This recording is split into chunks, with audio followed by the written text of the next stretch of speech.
গাছগুলোর পরেই হচ্ছে নদী এবং তারপরেই হচ্ছে সুন্দরবন। সো বুঝতেই পারছেন যে কতটা প্রত্যন্ত এলাকায় আছেন, কিন্তু সেই জায়গা থেকে যখন আমরা দেখি যে আমাদের ছোট ভাইরা, আমাদের উত্তরসূরিরা, তারা ডিজিটাল বাংলাদেশের একটা রূপকার বলতে পারেন, বা তারা একটা পার্ট, কারণ এখান থেকে দাঁড়িয়ে তারা বিভিন্ন ধরনের ভিডিও তারা করছে এবং সারা দেশ সারা বিশ্বের মানুষের কাছে তারা তুলে ধরছে বাংলাদেশ সম্পর্কে, এলাকা সম্পর্কে, সুন্দরবন সম্পর্কে।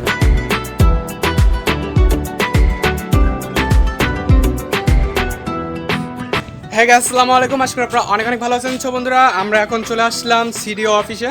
আর এখানে আসার কারণ হচ্ছে রান্না প্রতিযোগিতা। সেই প্রতিযোগিতা আমাদের একটা ইউনিট আছে, আমি সেই ইউনিটে আমরা রান্নার অংশগ্রহণ করছি। তো দেখা যাক, মানে এখানে পুরস্কারের ব্যবস্থা আছে, আপনার সিডিওর থেকে আপনার পুরস্কার দেওয়া হবে এবং সবকটা দল থেকে মানে যারা ফার্স্ট সেকেন্ড থার্ড হবে তাদেরকে পুরস্কার দেওয়া হবে। সো আপনারা দেখতে থাকুন আর এনজয় করতে থাকুন।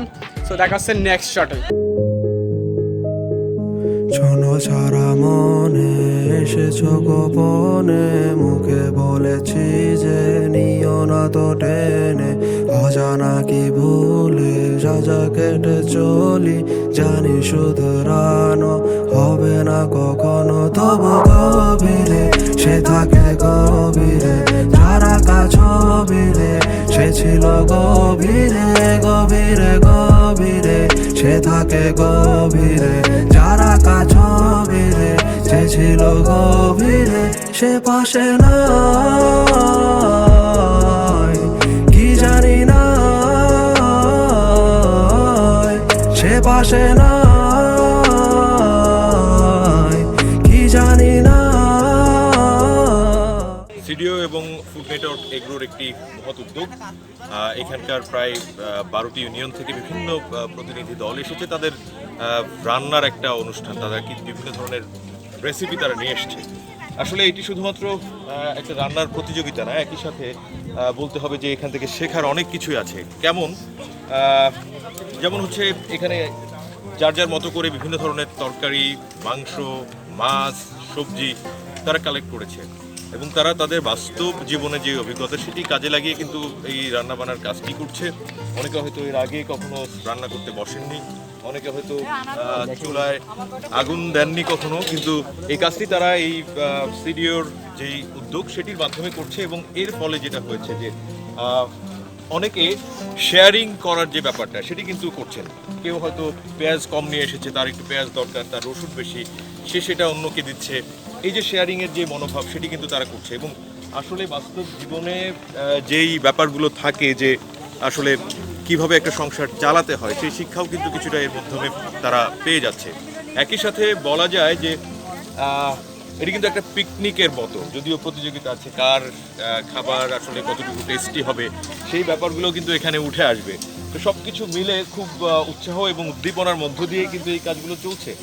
সবাই আপনি দেখতে পাচ্ছেন এখানে ছেলেরা আছে, মেয়েরা আছে, বিভিন্ন বয়সের ছেলে মেয়েরা, তারা কিন্তু খুব উৎসাহের সাথে বিভিন্ন ধরনের আইটেম রান্না করছে। Soft shell crab, hard shell crab, চিংড়ি, এখানকার ঐতিহ্যবাহী যেই মাছগুলো রয়েছে, কোরাল মাছ বা ভাঙ্গাল মাছ, ট্যাংরা মাছ, পার্শা মাছ, হাঁসের মাংস, মুরগির মাংস, গরুর মাংস, সবই কিন্তু এখানে রয়েছে। আপনারা কি রান্না করছেন?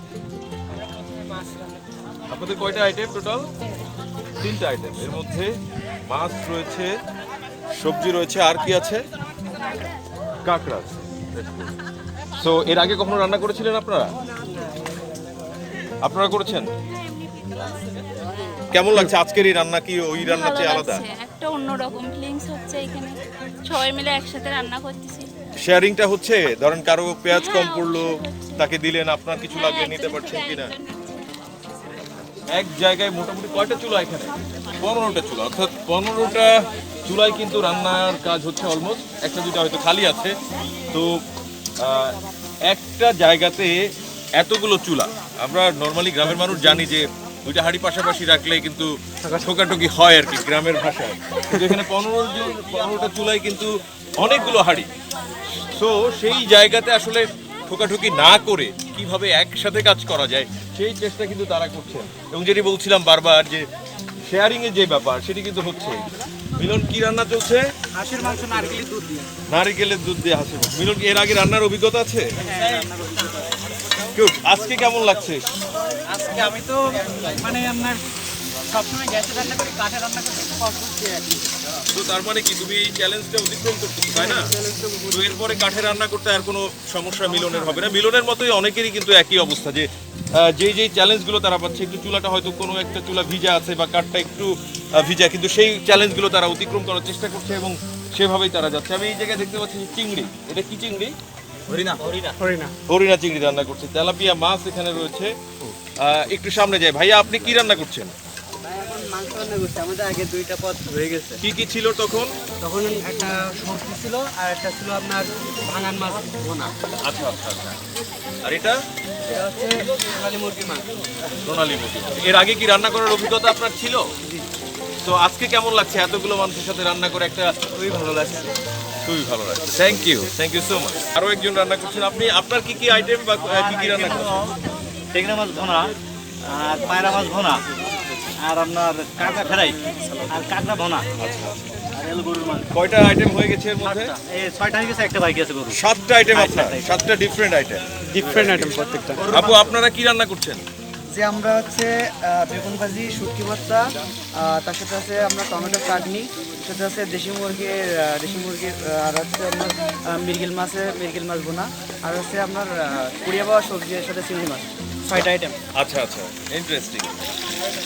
একটা মাছ ফ্রাই হচ্ছে, এটা সম্ভবত কি মাছ এটা? নাইলোটিকা, অনেক বড় নাইলোটিকা মাছ ফ্রাই হচ্ছে। এখানে আরো কিছু আইটেম আছে। আজকে সবচেয়ে বেশি কার চুলা থেকে ধোয়া বেরোচ্ছে? এই দিক থেকে দেখছিলাম, কিন্তু আমি যখন ছিলাম তখন এদিক থেকে। কারটা আপনারটা? কি কি সমস্যা ছিল বলুন তো? কাঁচা কাঠ, পরে ওইটাকে আপনি ঠিক করে ফেলেছেন। Let's go.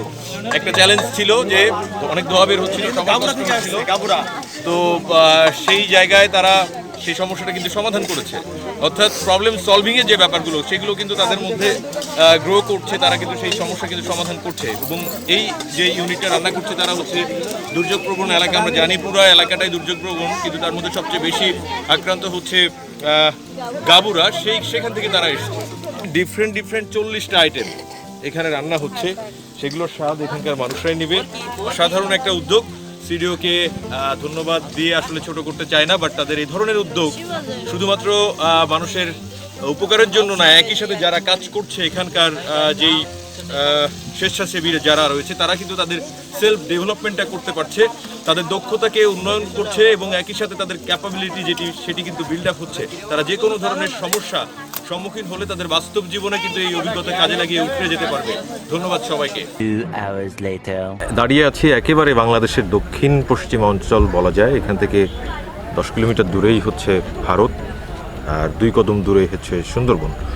সো যদি একটু দেখায় যে এই পাশের নদীটা, এই গাছগুলোর পরেই হচ্ছে নদী এবং তারপরেই হচ্ছে সুন্দরবন। সো বুঝতেই পারছেন যে কতটা প্রত্যন্ত এলাকায় আছেন। কিন্তু সেই জায়গা থেকে যখন আমরা দেখি যে আমাদের ছোট ভাইরা, আমাদের উত্তরসূরিরা, তারা ডিজিটাল বাংলাদেশের একটা রূপকার বলতে পারেন, বা তারা একটা পার্ট। কারণ এখান থেকে দাঁড়িয়ে তারা বিভিন্ন ধরনের ভিডিও তারা করছে এবং সারা দেশ, সারা বিশ্বের মানুষের কাছে তারা তুলে ধরছে বাংলাদেশ সম্পর্কে, এলাকা সম্পর্কে, সুন্দরবন সম্পর্কে। মানুষকে সচেতন করার কাজও তারা করছে। একই সাথে সমাজ সচেতনমূলক কাজের পাশাপাশি কিন্তু মানুষকে বিনোদনও তারা দিয়ে যাচ্ছে। মামুন টিউব তার চ্যানেলের নাম। তাকে শুভকামনা জানাই যে তার এই মহতি উদ্যোগ যেন আরও সামনে এগিয়ে চলে। আর মিডিয়া স্টাডিজ অ্যান্ড জার্নালিজমের স্টুডেন্ট হিসেবে আমারও এটা ভালো লাগার বিষয় যে তারা আমার এলাকারই ছেলে, সে আমার এলাকাকে সবার কাছে উপস্থাপন করছে। ধন্যবাদ, তার পাশে থাকবেন।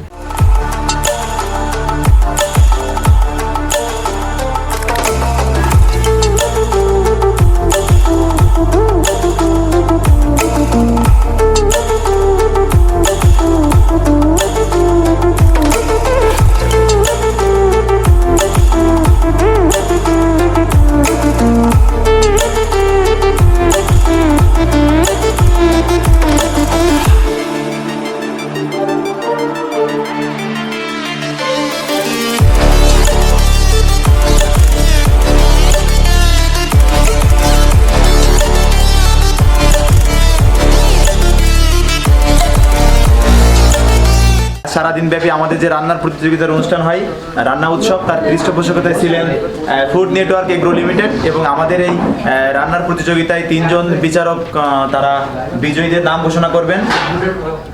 প্রধান বিচারপতি হলো আমাদের যমুনা টেলিভিশনের স্পোর্টস রিপোর্টার, আমাদের শ্যামনগরের সন্তান, আমাদের হাজারো স্বেচ্ছাসেবকের অনুপ্রেরণা সালাউদ্দিন সুমন ভাই।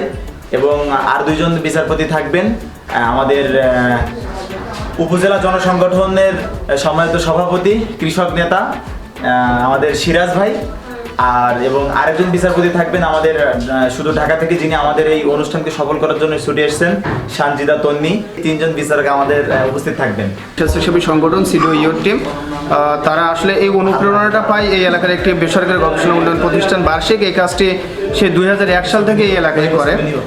এই যুবরা কিন্তু দীর্ঘদিন যাবৎ সেটি দেখে আসছে আর কি, এবং তারা সেখান থেকে কিন্তু অনুপ্রেরণা পেয়ে, এবং আমরা জানি যে আমাদের এখানে আপনারা একটা লোগো দেখতে পাচ্ছেন যে ফুড নেটওয়ার্ক এগুলো, যেটা আমরা সেখানে যে পৃষ্ঠপোষকতায় আমরা এই আয়োজনটি করি। এবং আমাদের এখানে 10টি ইউনিট এখানে অংশগ্রহণ করে, এবং তারা প্রায় 45 রকমের এখানে মেনু এখানে আমরা দেখতে পাচ্ছি যে তারা আয়োজন করেছে। এবং সেখানে আমাদের বলা ছিল যে দেশি মুরগি হতে হবে, দেশি মাছ, এবং কুড়িয়ে পাওয়া যে সবজিটা, যেটা হলো আমরা ফুড সিকিউরিটির কথা বারবারই বলছি যে আমরা আসলে যে খাদ্যে যে ভেজাল, সেখান থেকে আমরা কিভাবে বেরিয়ে আসতে পারি। আমাদের পূর্বপুরুষ বা আমাদের মুরব্বী যারা ছিল তারা আমরা দেখেছি যে তারা কুড়িয়ে পাওয়া সবজি রান্না করতো, সেটাকে আমরা বেশি প্রাধান্য দেওয়ার জন্য আমরা তাদেরকে বলেছি। এবং তারা যেন এই নতুন প্রজন্ম জানে যে আসলে এই কুড়িয়ে পাওয়া যে সবজিটা আছে, এই সবজিটা আসলে যে ব্যবহারটা যে এবং এটা খাওয়া যায়, সেই জিনিসটা তারা জানে, এই জন্য আমাদের আয়োজন।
সো গাইস, ইতিমধ্যে বিচারমণ্ডলীদের যে পরীক্ষামূলক খাওয়ানো হয়েছিল সেটা শেষ হয়েছে, তো আমরা রেজাল্টের জন্য বসে আছি।